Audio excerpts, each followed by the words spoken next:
And now, ladies and gentlemen, it's the Rolling Stones.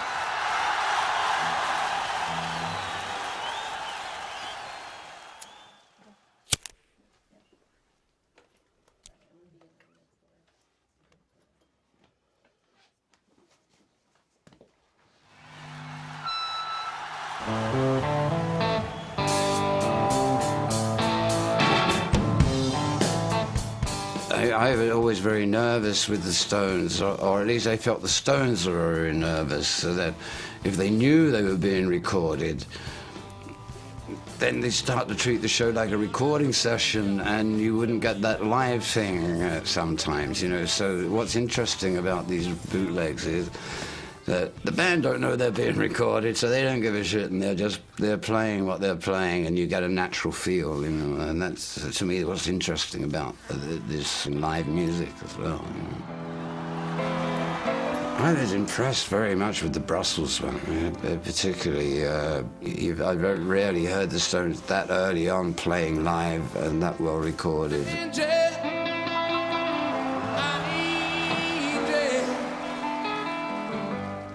Angie's coming in there, and then Heartbreaker. Goat's Head Soup is already coming into the thing. I'm mixing. We're going to play some, you know, nouveau chanson, because mixed from Belgium is fantastic.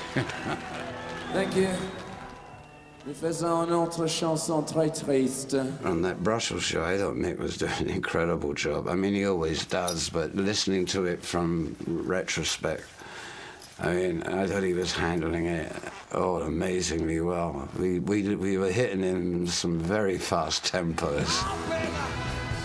And speed on tempo is not usually my thing, but sometimes, you know, when energy starts to build up, adrenaline starts to build up towards the end of a show, I can't believe we're taking it at this clip, you know. And poor Charlie, you know.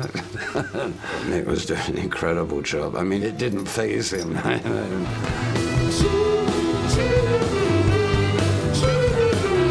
Yeah, it was a good tour, that. Billy Preston was on this tour. In a great horn section that we nicked off Stevie Wonder, Steve Medeo and Trevor Lawrence. And Bobby Keys was in the section with Steve and Trevor. Trevor Lawrence, he played on one of my favourite Marvin Gaye albums, Trouble Man. I don't know if you know this album.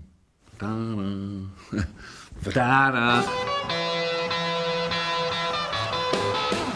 I was amazed also on this Bill Wyman's bass playing, and the way Charlie and Bill were locking in was it was a revelation, actually. It was obviously a very good show.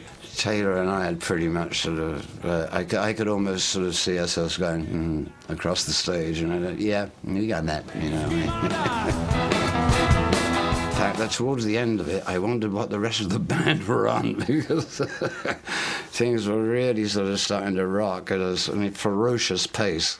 The thing is, when I was listening to it, I kind of, you know, just thought, oh man, that was the 70s. That was, you know, I mean, it felt the way it was. The audience, there's a great sloppiness about in between songs. I mean, there was none.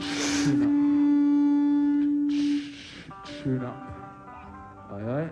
Later on, you know, tightened it up and got it more pro. But in a way, I kind of liked the relaxed attitude. It was a little freer and easier in the 70s. You know, to get away with murder. You know. We're going to do a couple of new songs. Deux, trois nouveaux chansons pour vous. First one's called Starfucker. I don't know, you can't say fucker anymore. The funny thing about this show, there was, well, it wasn't really funny, but it was kind of a small place, relatively. So we did 2 shows there. So it was quite a short set, I suppose. So I said, OK, we have to do 2 short sets. So we did an afternoon and an evening performance in this Forêt Nationale place. And this recording is from the evening show. I don't know, was it afternoon? Sounds a bit early to be doing this.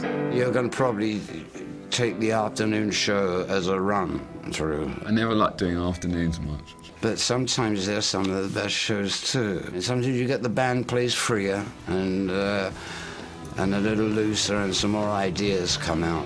Once you get out there, it's all the same, really.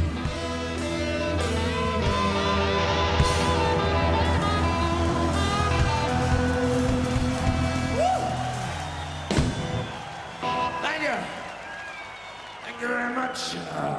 Thank you kindly.